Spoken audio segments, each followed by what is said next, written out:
Apa khabar para pendengar cerita seram The Haunting Cruise dan PN?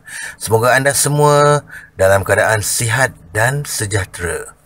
Pada malam ini, sebelum Brother Fai memulakan iaitu kongsikan kepada anda cerita-cerita seram yang menarik pada malam ni, Brother Fai ingin kongsikan kepada anda satu channel cerita seram yang menarik, iaitu channel Misty Bongster. Anda boleh lihat sendiri, dan ini adalah logo channel dia, dan ini adalah orangnya. Beliau ni berasal daripada Sabah dan sekarang menetap di Serdang, Selangor, ya. Beliau menyampaikan cerita-cerita seram secara santai, dan Brother Fai sentiasa mengikuti perkembangan konten-konten beliau ni, kerana Brother Fai sukalah tengok beliau punya penyampaian dan juga editing beliau yang menarik, ya. Kalau tak percaya, jom kita sama-sama memberi sokongan kepada channel Misty Bongster. Jangan lupa berseram-seram. Channel Misty Bongster.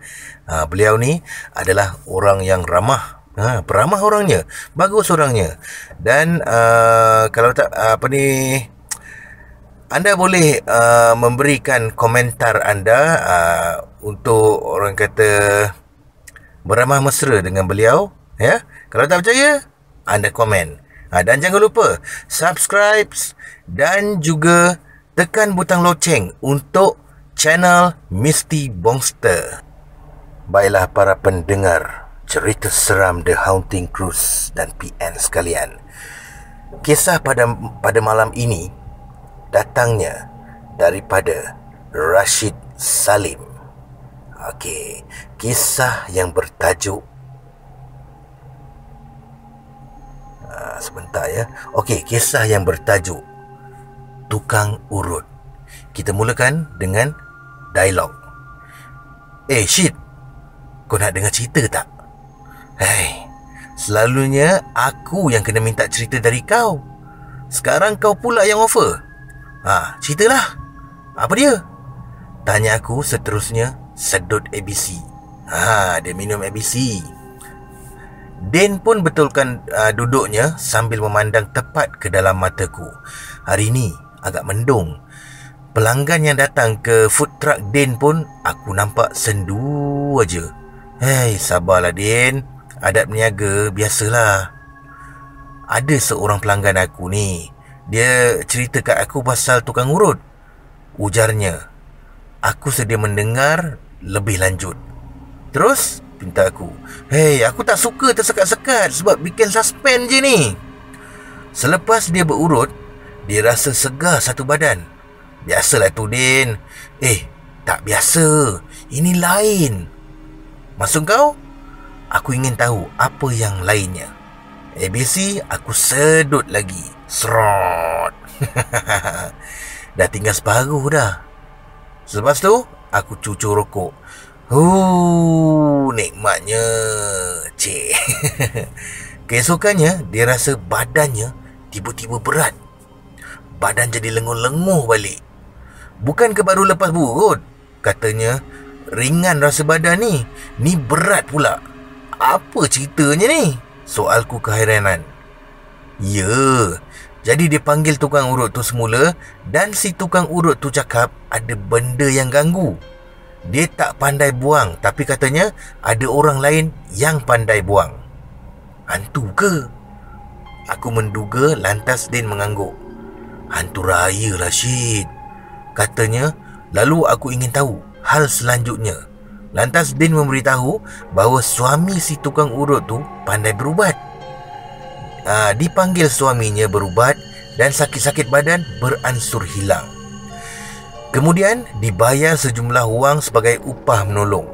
Pelanggan aku tu cakap yang dia pernah nampak hantu raya tu tepi almari. Hantu raya tu dinampak dekat tepi almari rumahnya. Sebab tu dia nak berubat. Katanya lagi, dia tak tahu macam mana boleh berlaku. Pelik juga kan? Tapi Syed, Dia jumpa kawannya dan kawannya terkejut yang dia pergi berurut dengan perempuan tu. Si kawan tu kata, kenapa pergi berurut dengan orang tu? Sebab orang tu akan tinggalkan benda selepas berurut. Nanti dipanggil orang untuk papah, iaitu buang pula. Padahal benda tu si tuan papa tu sendiri yang punya. Hei, maknanya sengaja cari makan cara yang salah lah ni. Aku menelahnya. Agaknya lah, Syed. Yelah, Din, dalam dunia ni ada macam-macam jenis orang. Sekarang ni kena berhati-hati kalau nak cari tukang urut pun. Bimbang kot-kot ada yang beramal benda yang tak elok. Aku pun tak nak lama-lama lepak dekat food truck dia ni. Hei, banyak kerja lain aku nak kena buat ni. Nak layan ahli grup CRS.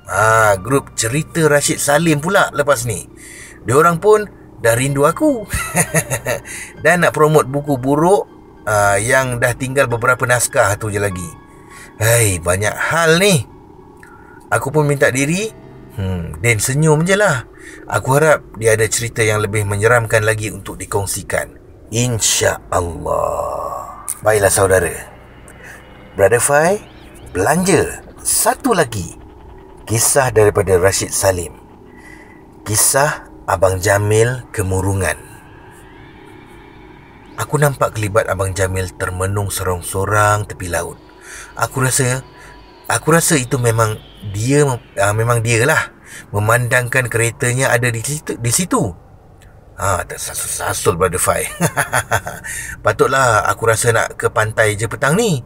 Rupa-rupanya ditakdirkan nampak si Abang Jamil ni. Tiba-tiba aku rasa serba salah. Nak menyapa dia ke tak ni? Dah lama aku tak jumpa dia sejak dia menyepi selama ni. Call aku sebelum ni tak berjawab, mesej tak berbalas.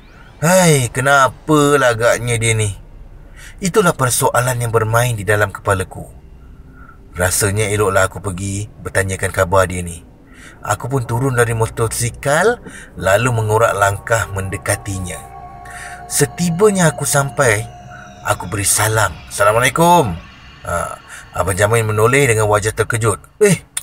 Waalaikumsalam. Barangkali dia tak menyangka bahawa itu adalah aku. Kau Syed, katanya selepas menjawab salam aku.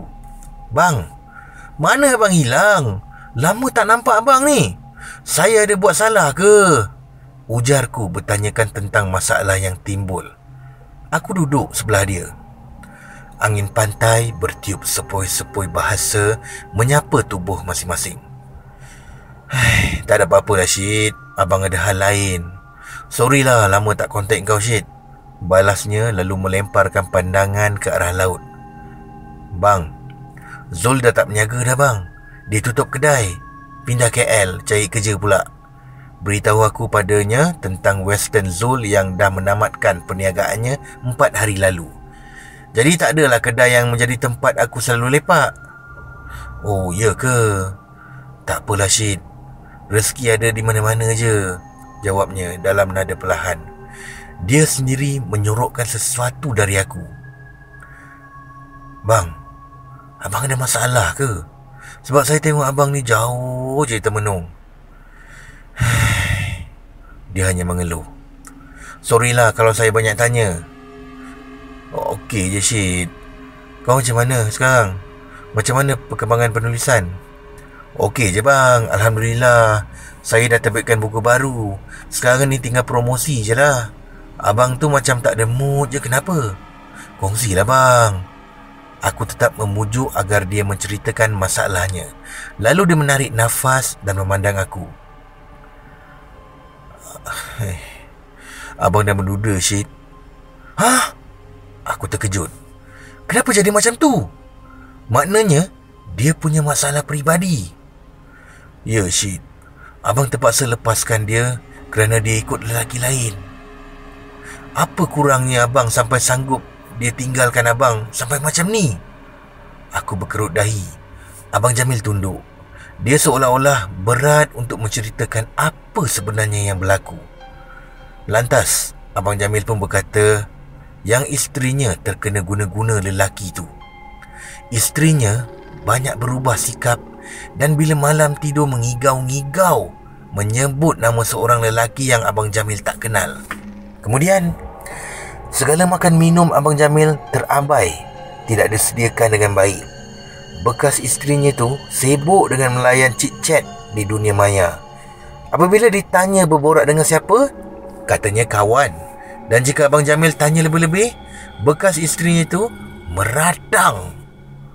Tidak cukup dengan tu, pernah suatu malam Abang Jamil terdengar bekas isterinya seperti sedang berasmara danat dengan seseorang lah, tapi tak terlihat dengan mata kasar. Dek kerana curiga, dia menyelidiki telefon bimbit bekas isterinya tu. Dia nampak banyak mesej sayang-sayang dan ayat-ayat yang manis. Pada malam berikutnya, dia cuba buat biasa saja dan tak mengindahkan apa yang nak dibuat. Memang bekas isterinya itu menganggaplah Abang Jamil macam dah tak wujud dalam rumah. Abang Jamil sibuk bawa Grab, cari makan. Isterinya tu patut faham, namun amat dikesalkan. Semua tu tak dipedulikan. Abang Jamil sayangkan isterinya tu dan cuba bawa berubat, tetapi dia enggan. Lalu dibawa ustaz datang untuk tengok-tengokkan, tapi isterinya mengamuk.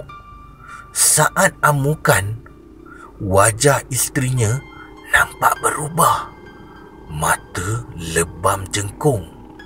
Ketika itu, Abang Jamil ternampak kelibat jembalang berada di belakang isterinya. Jembalang bertaring dan bertanduk. Kukunya tajam dan bermata merah. Ustaz berkenaan pun berkata, isterinya ni diguna-guna.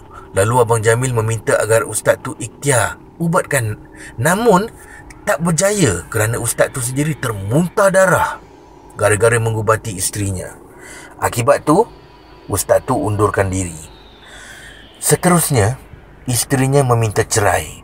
Jika tidak, dia akan bunuh diri. Dek kerana tak sanggup keadaan tu berlaku, maka Abang Jamil pun menceraikan isterinya dengan talak 3. Selepas tu, ada seorang lelaki misteri datang kemudian melarikan isterinya itu. Abang Jamil jadi seperti orang bodoh saja kerana terpaksa membiarkan isterinya pergi. Aku pun bertanya tentang anak-anaknya. Lalu kata Abang Jamil, anak-anaknya tu ada bersama dengan nenek diorang. Sekarang ni macam mana bang? Abang dah tak tahu nak buat apa, Syed. Si pengamal ilmu hitam ni memang dah tak pedulikan perasaan orang lain, jawabnya. Bang, sabarlah ya bang. Mungkin ada hikmah semua ni terjadi. Abang Jamil melepaskan keluhan. Patutlah dia menghilangkan diri selama ni. Sungguh pedih hati Abang Jamil sekarang. Aku tak berada di tempatnya, tapi aku dapat merasai kekecewaannya. Dia nampak kemurungan. Ilmu hitam menjadi perosak hubungan orang. Hancur musnah maliga yang dibina. Semoga dijauhkan dari semua ini. Amin. Sekian. Terima kasih, Brother Fah.